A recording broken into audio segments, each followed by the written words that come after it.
प्यारे बच्चों नमस्कार। कैसे हैं आप सभी। संस्कृत की तैयारी हो गई आपकी। बहुत बच्चों के कमेंट आए थे कि सर जी संस्कृत में प्रश्न नंबर 16 हमें समझ में नहीं आ रहा है कि हम संस्कृत में प्रश्न निर्माण कैसे करें, कुछ ट्रिक बता दीजिए। तो आज की वीडियो में बच्चों हम आपको प्रश्न निर्माण कैसे करते हैं कुछ ट्रिक बताएंगे, जिनका ध्यान रख करके आप इस प्रश्न के लिए निर्धारित 4 अंक प्राप्त करने में सफल होंगे। तो बच्चों यहाँ पर देखो, प्रश्न नंबर 16 के अंतर्गत लिखा होता है रेखांकित पदान आधृत प्रश्न निर्माणम कुरुत। रेखांकित मतलब अंडरलाइन, पदान मतलब पद यानी शब्द, उसी को आधार बना करके, आधृत मतलब बेस, बेस जानते हैं ना जिसको आप आधार कहते हैं, बेस, उसी को आधार बना करके प्रश्न निर्माण करना है। तो प्रश्न निर्माण करने का प्रश्न, इसके अंतर्गत 4 वाक्य दिए होते हैं, 4 नहीं 5 दिए होते हैं। 5 में से आपको 4 करने हैं। देखिए यहाँ पे लिखा गया ना, केवलम प्रश्न चतुष्टयम, केवल 4 करने हैं और यह 4 अंक का होता है। तो आज हम आपको कुछ ऐसी ट्रिक बताने वाले हैं कि प्रश्न निर्माण करने का प्रश्न आपको बहुत ही आसान लगने लगेगा। तो उसके लिए कुछ बातें हैं जिनका आपको ध्यान रखना है। तो सबसे पहली बात क्या है कि आपको किम शब्द का रूप याद करना पड़ेगा। किम मतलब कौन। ये किम कैसा शब्द है, सर्वनाम शब्द है। कैसा शब्द है, सर्वनाम। ये मकारांत सर्वनाम है, यानी इसके अंत में माँ है। तो इसके रूप जो है प्यारे बच्चों, तीनों लिंगों में चलते हैं, तीनों लिंगों में चलते हैं। क्यों? क्योंकि यहाँ पर देखो, जो ये प्रश्न निर्माण करने का प्रश्न है, इसमें जो रेखांकित पद है वह पुल्लिंग का भी हो सकता है, स्त्रीलिंग का भी हो सकता है। जैसे पृथिव्याम है, स्त्रीलिंग का है, तरो है, पुल्लिंग का है। तो इस तरह से तीनों लिंगों में जो रेखांकित पद होते हैं वह होते हैं। इसलिए आपको जो किम शब्द का रूप है वो तीनों लिंगों में याद करना पड़ेगा। तो ये पुल्लिंग का रूप है। किस शब्द का रूप है, किम। किम मतलब क्या होता है, कौन। प्रथमा में चलता है का, कौ, के। द्वितीया में कम, कौ, कान। तृतीया में केन, काभ्याम, कैहि। चतुर्थी में कस्मै, काभ्याम, केभ्यः। पंचमी में कस्मात्, काभ्याम, केभ्यः। षष्ठी में कस्य, कस्य मतलब किसका, कयो, का, केसाम। पुल्लिंग में बहुवचन में क्या होता है, केसाम। केसाम मतलब किसका, किन सब का, बहुवचन में। सप्तमी में चलता है कस्मिन, कयो, केसु। कस्मिन, कयो, केसु। अब इनका अर्थ समझ लीजिए फटाफट। कह मतलब होता है कौन, कम मतलब किसको, क्योंकि द्वितीय का चिन्ह आपने याद किया है ना कारक वाली वीडियो से।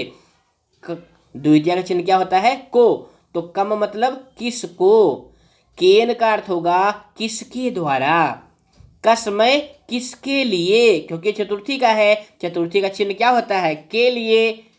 तो कसमय का अर्थ हो जाएगा किसके लिए। कस्मात किससे। अब यहाँ किससे का मतलब क्या है, किससे अलग हो रहा है। कस किसका, कस्मिन किसमें। समझ गए। इसी तरह से प्यारे बच्चों ये नपुंसक लिंग का रूप है। देखिए यहाँ पे लिखा है ना, नपुंसक लिंगे। किम शब्द का पुल्लिंग और नपुंसक लिंग के रूप में केवल प्रथमा और द्वितीय में अंतर होता है। ये ट्रिक ध्यान से देखिएगा। प्रथमा और द्वितीय का रूप जो है पुल्लिंग और नपुंसक लिंग में भिन्न है। बाकी इधर का रूप देखिए पूरा एक समान है ना समान। अब प्रथमा और द्वितीय में नपुंसक लिंग में क्या भिन्नता है कि यहाँ पर देखिए क्या लिखा हुआ है, किम के कानि। किम के कानि यानी नपुंसक लिंग के प्रथमा और द्वितीय के रूप समान होते हैं। यानी किम शब्द का नपुंसक लिंग में रूप याद करने के लिए बस 3 शब्द याद कर लीजिए, किम के कानि। शेष तृतीया से दोनों लिंगों में समान है। यानी अगर आपने पुल्लिंग का याद कर लिया तो नपुंसक लिंग का भी अपने आप याद हो जाएगा। ध्यान समझ में आ रहा है ना कैसे करना है। उसके बाद देखिए ये स्त्रीलिंग का रूप है। स्त्रीलिंगे क्या बनता है, का के काह, काम के काह, कया काभ्याम काभिः, कस्यैः काभ्याम काभ्यः, कस्याः काभ्याम काभ्यः, कस्याः कयो कासाम, कस्याम कयो कासु।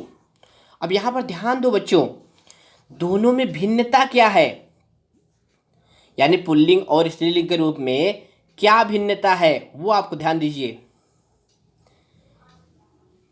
इसको थोड़ा ध्यान से लगाते हैं। देखिए यहाँ पे केन है, यहाँ पे कया है, यहाँ पे कसमय है, यहाँ पे कस्यई है, यहाँ पे कस्मात है पंचमी में, यहाँ कस्याह है, यहाँ पे कस्य है, यहाँ पे कस्याह है, यहाँ पर के शाम है, यहाँ पे का शाम है।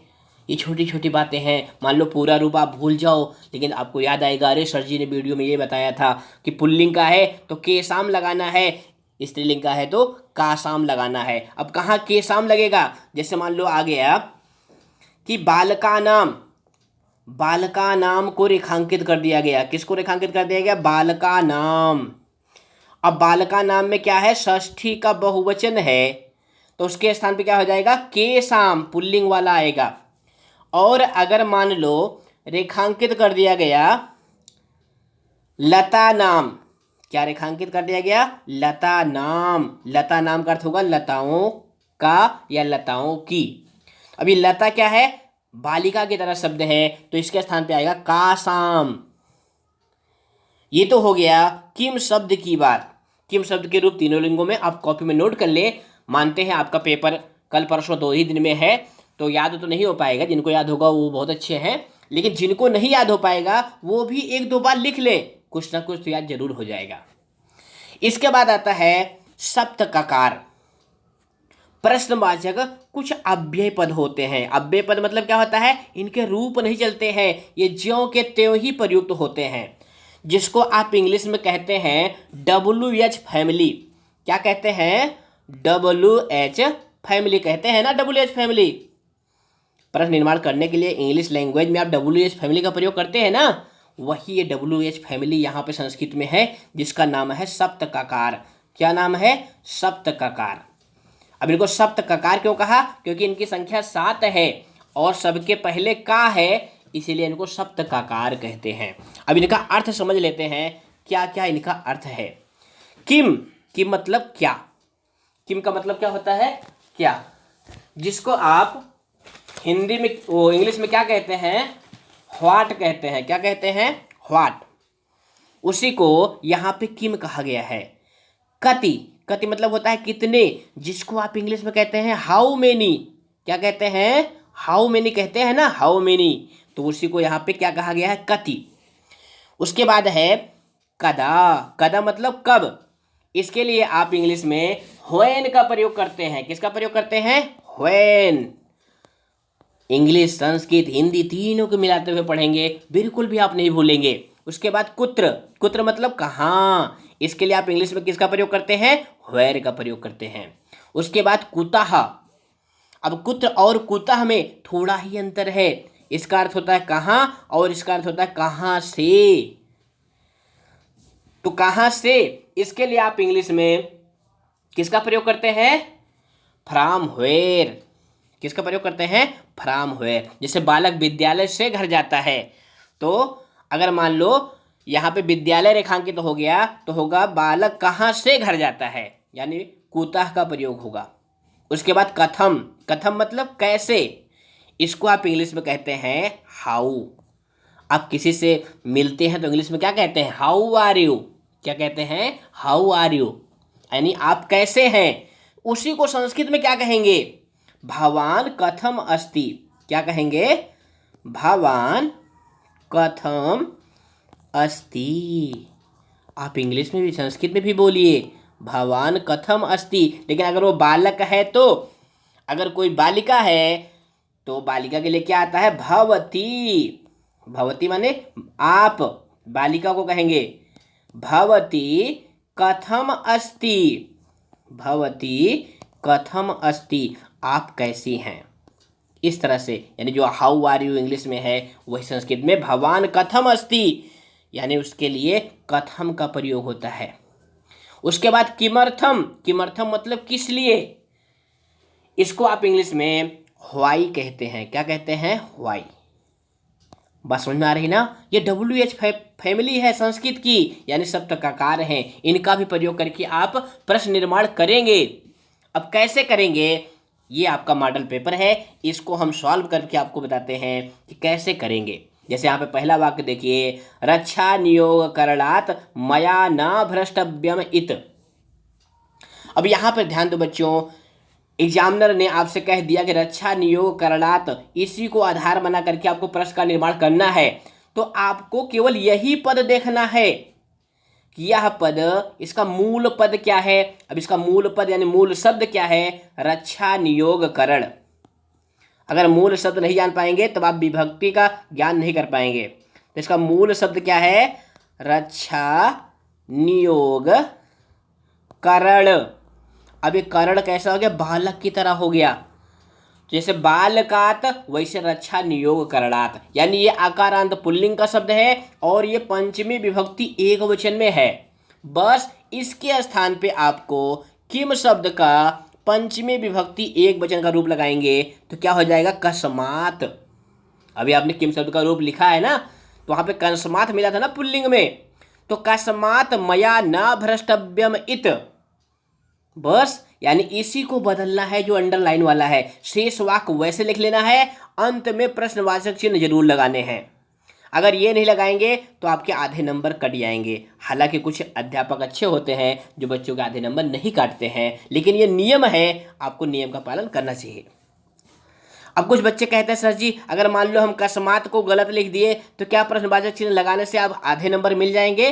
बिल्कुल नहीं मिलेंगे, क्योंकि मेन तो ये प्रश्नवाचक पद है, क्योंकि आधार तो यही है ना। अगर ये गलत हो गया फिर आपका प्रश्नवाचक चिन्ह कोई मतलब नहीं रह गया।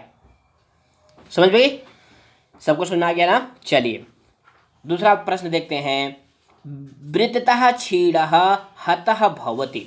वृत्ततः, अब इसमें मूल शब्द है वृत्त। वृत्त मतलब क्या होता है, चरित्र। ये सुभाषतान वाले पाठ का है और इसमें तह प्रत्यय लगा हुआ, तह मतलब तहसील प्रत्यय लगा। तह प्रत्यय किस अर्थ में लगता है, पंचमी के अर्थ में लगता है। वृत्ततः चरित्र से मतलब अलगाव, अलगाव मतलब पंचमी। तो अब इसके स्थान पे भी यही कस्मात आ जाएगा, कस्मात क्षीणः हतः भवति, यानी किम शब्द का पुल्लिंग का पंचमी विभक्ति एक वचन का रूप लगा दिया। कितना आसान लग रहा है प्रश्न निर्माण करना। उसके बाद तीसरा प्रश्न है, सताम विभूतयः परोपकाराय भवन्ति। अब यहाँ पे सज्जनों की विभूतियाँ मतलब धन दौलत किसके लिए होती हैं, परोपकार के लिए।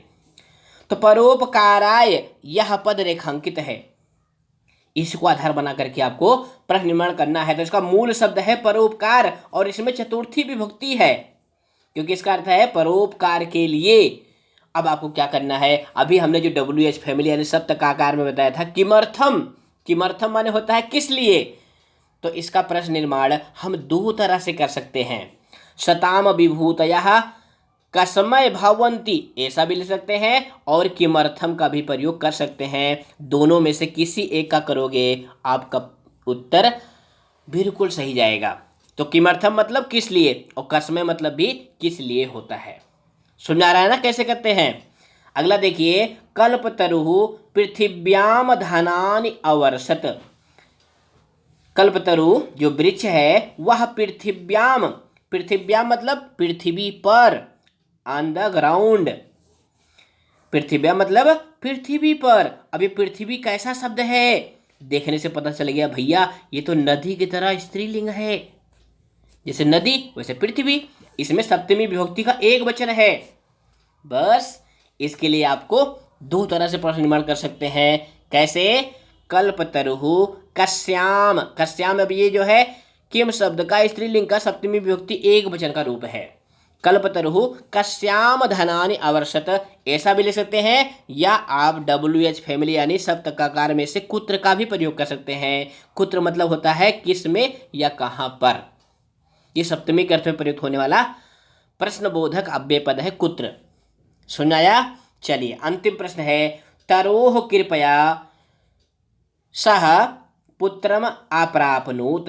तरोह यानी वृक्ष की, कृपया कृपा से यानी आशीर्वाद से उसे पुत्र प्राप्त हुआ। अब यहाँ तरोह, इसमें मूल शब्द है बच्चों तरु। तरु मतलब क्या होता है? पेड़। ये उकारांत है और तरोह में षष्ठी विभक्ति का एक वचन है। षष्ठी विभक्ति का एक वचन है। बस कुछ नहीं करना है, इतना पता चल गया तो आप क्या करेंगे? कस्य लगा देंगे। क्या लगा देंगे? कस्य। कस्य कृपया सह पुत्रम अप्राप्नोत, किसकी कृपा से उसने पुत्र प्राप्त किया। तो इस तरह से बच्चों आपको क्या करना है?